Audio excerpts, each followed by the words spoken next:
मेंढक और बैल की कहानी बहुत पुरानी बात है। किसी घने जंगल में एक तालाब था जिसमें ढेर सारे मेंढक रहते थे। उन्हीं में एक मेंढक अपने 3 बच्चों के साथ रहता था।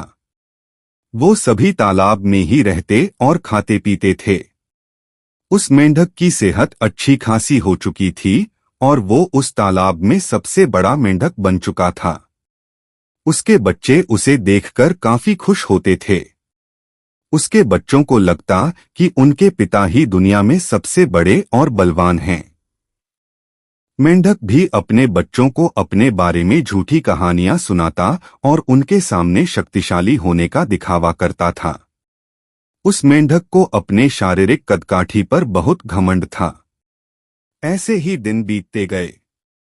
एक दिन मेंढक के बच्चे खेलते खेलते तालाब से बाहर चले गए। वो पास के एक गांव पहुंचे। वहां उन्होंने एक बैल को देखा और उसे देखते ही उनकी आंखें खुली की खुली रह गईं। उन्होंने कभी इतना बड़ा जानवर नहीं देखा था। वो बैल को देखकर डर गए और बहुत ज्यादा हैरान हो गए। वो बैल को देखे जा रहे थे और बैल मजे से घास खा रहा था। घास खाते खाते बैल ने जोर से हुंकार लगाई।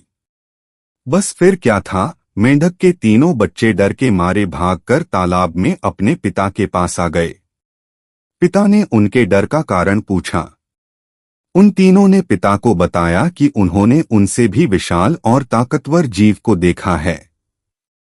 उन्हें लगता है वो दुनिया का सबसे बड़ा और शक्तिशाली जीव है।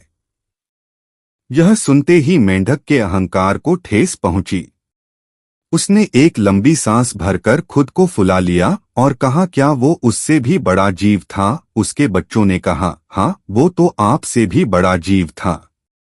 मेंढक को गुस्सा आ गया। उसने और ज्यादा सांस भरकर खुद को फुलाया और पूछा, क्या अब भी वो जीव बड़ा था? बच्चों ने कहा, ये तो कुछ भी नहीं, वो आपसे कई गुना बड़ा था। मेंढक से यह सुना नहीं गया। वह सांस फुला फुलाकर खुद को गुब्बारे की तरह फुलाता चला गया।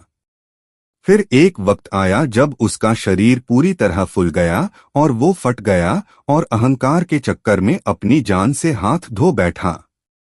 कहानी से सीख, कभी भी किसी बात का घमंड नहीं करना चाहिए।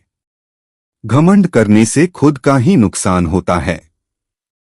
आपसे मेरी प्रार्थना है कि मुझे मोटिवेट करने के लिए वीडियो को लाइक करें, शेयर करें, सब्सक्राइब जरूर करें दोस्तों, और कमेंट में जय श्री राम जरूर लिखें।